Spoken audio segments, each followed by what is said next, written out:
મિત્રો, પાવાગઢના રાજાએ એક કાયદો બહાર પાડ્યો કે જેને પણ મહાકાળી માના દર્શન કરવા માટે પાવાગઢના પગથિયા ચડવા હોય એને પોતાનું માથું આપવું પડે. અને પછી કહેવાય છે કે માં ગઢ પાવાની કાળકાએ જે પરચો આપ્યો એ કાળજા કંપી નાખે એવો મહાકાળી માનો પરચો છે બાપ. પાવાગઢના પતઈ રાજાના પિતાશ્રી મનુ રાજા એ મહાકાળી માં સાથે વેણે વાતો કરતા. અને મનુ રાજાને એક નિયમ હતો કે તેઓ રોજ સવારે ઉગતા સૂરજની સાથે ચોખ્ખા ઘીની સુખડી બનાવી અને પાવાગઢના ડુંગરે માતાજીને જમાડવા જાય. ત્યારે એકવાર મનુ રાજાએ માતાજીને સુખડી જમાડી અને એટલું બોલ્યા કે હે માળી, આ તને ચોખ્ખા ઘીની સુખડી જમાડી છે તે તને પહોંચી તો છે ને? આમ એક દિવસ, 2 દિવસ, 3 દિવસ અને ચોથા દિવસે પણ મનુ રાજા સુખડી જમાડીને બોલ્યા, હે મારી ગઢ પાવાની મહાકાળીમાં, તને સુખડી પહોંચી તો છે ને?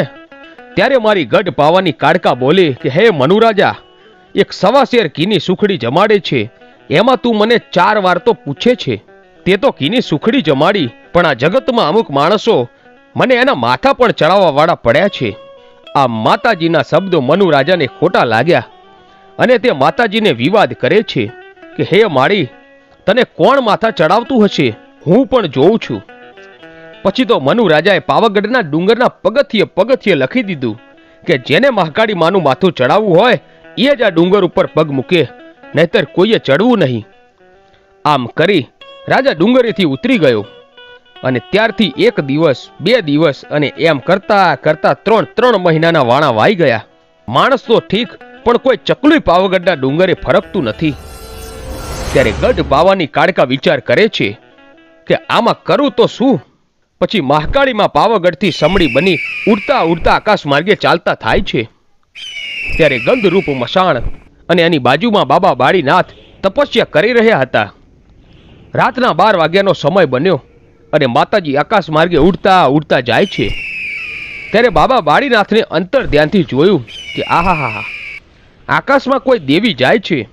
પછી તો પોતાના હાથમાં આંજળી લઈને હવન કુંડમાં ઘા કર્યો અને હવન કુંડમાં નાખતાની સાથે જ જમીનથી આકાશ સુધીની દિવાલ બની ગઈ અને માતાજી એ દિવાલે અથડાઈ અને નીચે આવ્યા.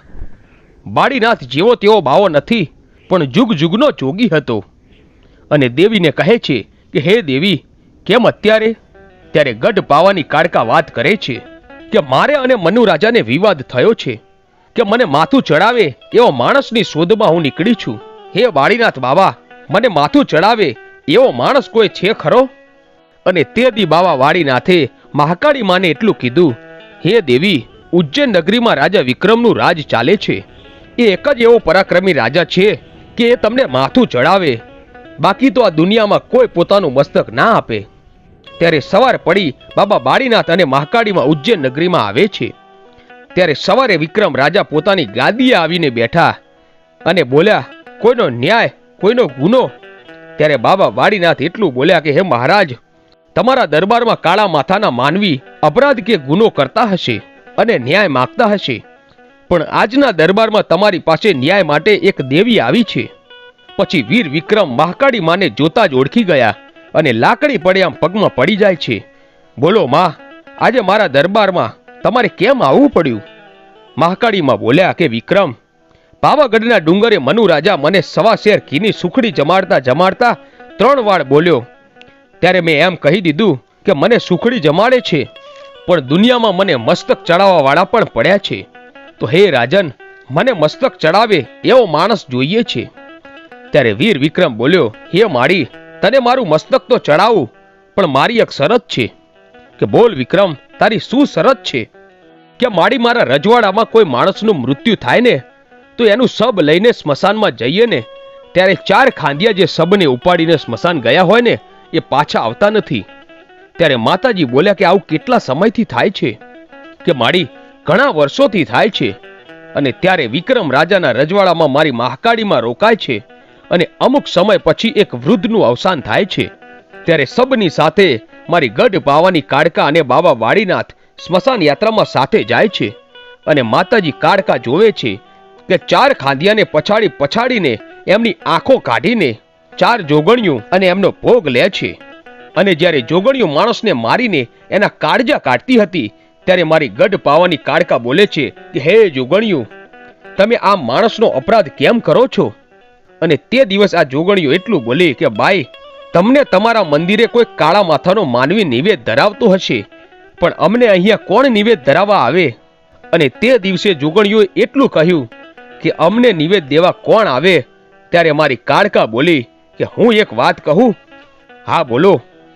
જા, આજથી હું તને 4 શ્રીફળ આપીશ અને ગામને ચાંપે જ્યાં નનામી ખાંબી કહેવાય ત્યાં તમારે 4 શ્રીફળનો ભોગ લેવાનો છે. કાંઈ વાંધો નહીં. અને આમ કહી જોગણીઓ જતી રહે છે. વિક્રમ સંવતની જે દિવસે સાલ છપાણીને એ દિવસે સૌ પ્રથમ મેલું મસાણ અને ગંધુપિયું મસાણ દુનિયાનું એ પહેલામાં પહેલું સ્મશાન હતું. વીર વિક્રમ, માતાજી મહાકાળી માએ અને 4 જોગણીઓએ આ સ્મશાનને સ્થાપ્યું હતું. ત્યાર પછી આજ સુધી માણસો મરે અને 4 શ્રીફળ વધેરાય છે. ત્યારે બધા મેલેડીને ચડે છે એવું માને છે, પણ માં મેલેડી તો નિમિત્ત છે, પણ શ્રીફળ તો જોગણીઓ લઈ જાય છે. અને પછી મારી ગઢ પાવાની મહાકાળી માએ કહ્યું કે વીર વિક્રમ, તારું દુઃખ તો મેં ભાગી નાખ્યું. તારા રાજ્યમાં હવે ગાંધિયા મરશે નહીં. હવે ચાલ મારું કામ પૂરું કરવા. પછી માતાજી અને વીર વિક્રમ પાવાગઢના ડુંગરે આવે છે અને મનુ રાજાને બોલાવે છે. અને પાવાગઢના ડુંગરે ચડી અને મારી કાળકા કહે છે કે હે મનુ રાજા, તું મને સુખડી ચડાવે છે ને? તો જો, કાળા માથાનો માનવી આજે મને મસ્તક ચડાવવા આવ્યો છે. ત્યારે મનુ રાજા કહે છે મારી ના હોય, પણ એટલું કહેતાની સાથે તો વીર વિક્રમ હાથમાં પોતાની તલવાર લઈ અને એક જ પળમાં પોતાનું મસ્તક કાપીને માતા મહાકાળી માના પગમાં ધરાવી દે છે અને પોતે ઢગલો થઈને નીચે પડે છે. મનુ રાજા કમકમાટી બની જાય છે. પણ મારી કાળકા એટલું બોલી કે હે મનુ રાજા, જો જગતમાં મને કાળકાને મસ્તક આપી દે એવા માણસો પડ્યા હોય અને જો એમને કમો તે મરવા દઉં ને તો કાળકાને બેસણું લાજે બાપ. પછી ગઢ પાવાનીમાં કાળકા વીર વિક્રમને સજીવન કરે છે. તો મિત્રો, આ હતો મહાકાળી માનો ઇતિહાસ. મિત્રો, આવા જ વિડીયો જોવા માટે આજે જ અમારી ચેનલ A1 ગુજરાતીને સબસ્ક્રાઇબ કરો. ધન્યવાદ.